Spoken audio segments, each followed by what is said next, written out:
scheduled to have an hour and a half, but it's been cut to 60 minutes, so we're going to have to be quite economical in a lot of ways. I think this is an issue that was broached somewhat in President Perez's remarks this morning, pointing out the fact that many things have internal as well as external dimensions.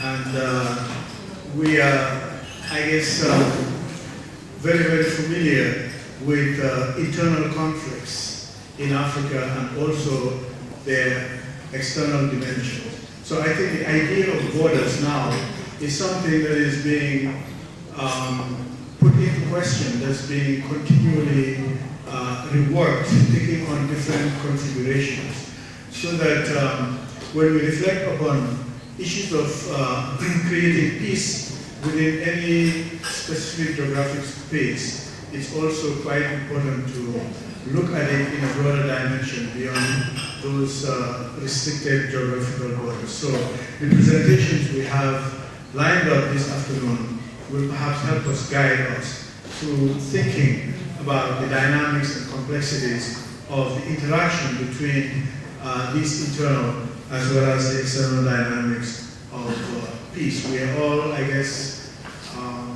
very familiar with the ways in which conflicts spill across borders. But can we also think about the possibility of peace spilling across borders?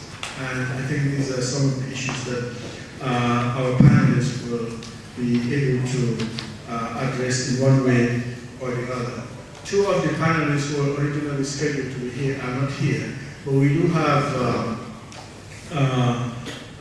their papers, and they're going to be summarized. First, Chris Kwaja's paper is going to be summarized by Edmond Abaka. We have Sylvain Kwame from Cote d'Ivoire, who is here, and Simon Kassi Aka from Cote d'Ivoire is also here. Nigel Thomas Akin Ebenye is not here, and our discussant faculty in Camera has gracefully accepted to summarize that paper and also do the discussion. So without any further ado, I will ask Edmond to start us off. Thank you very much. Just before the first session ended, Professor Mbai posed a very interesting question: who benefits from conflicts? I think we can add another dimension: who benefits from post-conflict reconstruction? And Chris Kwaja's paper speaks to this topic. This paper is titled "Profiteering and Peace Building: A Study of Private Military and Security Companies in the Manu River." He makes the point that in the last 2 decades, military and security-related functions traditionally performed by the state have been increasingly outsourced to these private military security companies. And so these private military security companies reflect a global phenomenon whereby these corporate entities are described as the peace and stability operations industry or enablers. Why do we have this proliferation of these private military security companies? Number one, the post-Cold War free market models allows for the outsourcing of traditional state functions to private entities. Number two, the global downsizing of national militaries provided a tool for trained former military personnel to be recruited by these private companies. And we can, whether it's the US, it's France, whether it's England, globally we see a downsizing of national militaries, and therefore you have this proliferation of these private military companies. And finally, a gradual disengagement of the major powers from direct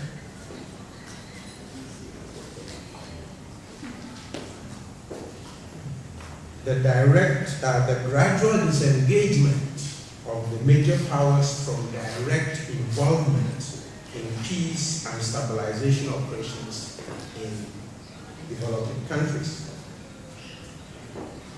Kwaja makes the point that since the early 1990s, the Manu River Union, which comprises of Guinea, Liberia, and Sierra Leone, has been involved in different levels of conflict with serious and catastrophic humanitarian consequences. And as a result of this, the region has seen the involvement of these private military and security companies in both direct combat operations and post-conflict peace building and reconstruction. But there is another interesting dimension to it, and that is the exploitation of natural resources, which became a major factor that defined the linkage between the operation of the private military and security companies and, of course, the availability of these resources. You know, the issue of blood diamonds and who benefited from blood diamonds. Or take coltan in the Congo-Rwanda region. And so, his central argument is that as long as countries are reluctant to expend the resources, both in human and material resources, as long as countries are reluctant to send troops for combat and non-combat operations, other private military security companies would become critical actors, filling in that void. And also, it is important that these companies have become very prevalent at a time when the international community is overwhelmed with conflict, whether it's Afghanistan, whether it's Yemen, Libya, the list goes on and on and on, or whether it's in our own backyard of Cote d'Ivoire, Congo, Somalia, Liberia, Darfur. So these are elements that have overwhelmed both the international community as well as national government, and so we have these private companies. So, briefly, what is a PMSC? These organizations are private entities that provide military and security services for operations such as armed guards, protection of persons and objects, protection of convoys, of buildings, of offices, maintenance and operation of weapon systems, including even prisoner detention. The whole privatization of prisons in other parts of the world, has become another very important element in the activities of these private military and security companies. Kwaja goes on to distinguish between these private military companies and private security companies. But for the sake of time, I just want to emphasize the fact that private military companies provide military training, military intelligence, and procurement, etc., etc. Whereas the private security companies are more into the areas of physical protection, protection of VIPs, surveillance services, comprehensive risk assessment, etc., etc. Now, in terms of the political economy of violent conflict in the Manu River Union, Kwaja makes the point that the Manu River Union was established in 1973 for the purpose of sub-regional integration and economic development. But one major feature of this organization is the existence of non-statutory security forces that operate outside of national legislation. And these come in the form of local militias and private bodyguards that are financed from private budgetary provisions. Of course, what this calls to mind for me is the Janjaweed of the Sudan. And so these practitioners owe allegiance to patrons and former commanders at the expense of the state. And more important, natural resources as an important incentive for these private military security companies, whether it's diamonds, Sierra Leone, Liberia, whether it's timber, again Sierra Leone and other places. Now, what is the imperative? Why these private military companies in the Manu River Union? Violent conflicts created a huge humanitarian crisis. Over 1 million people killed, over 3 million displaced, over 10 million as refugees in other countries. Guinea hosted about 500,000 people from Liberia, Cote d'Ivoire, Sierra Leone. And so conflict in the region provided opportunities for these military and non-military actors to step in, to contain, to manage and stabilize. At a time when the state was overwhelmed and could not cope with the scale of these conflicts.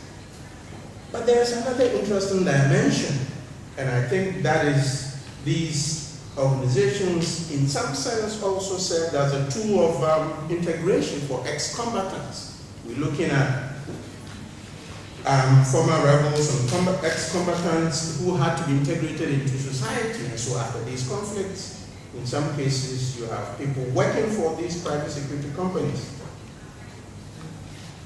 Just to give examples of the involvement of these private military security companies in the Manu River region.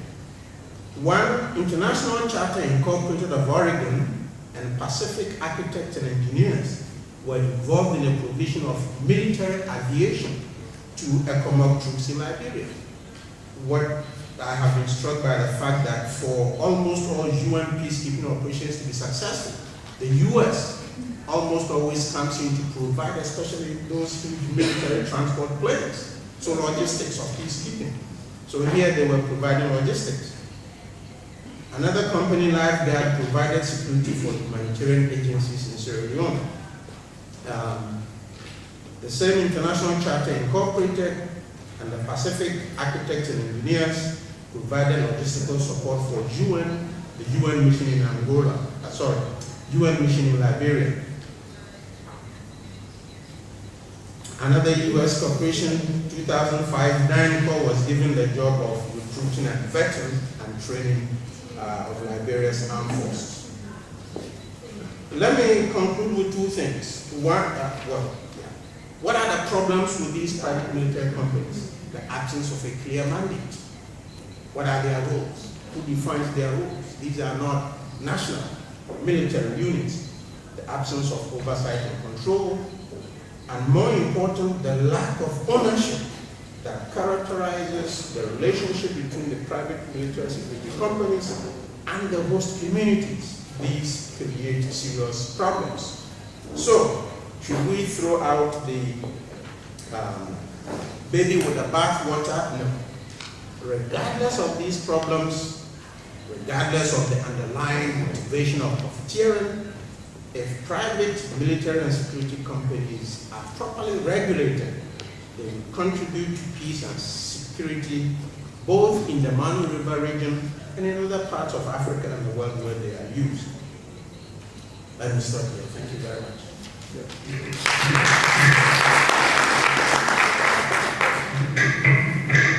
Thank you, Edmund, for that great job summarizing what I'm sure is a very well-developed and elaborate thinking on this issue that is not just in Africa, but it's global. I think it's really one of those major issues that are being debated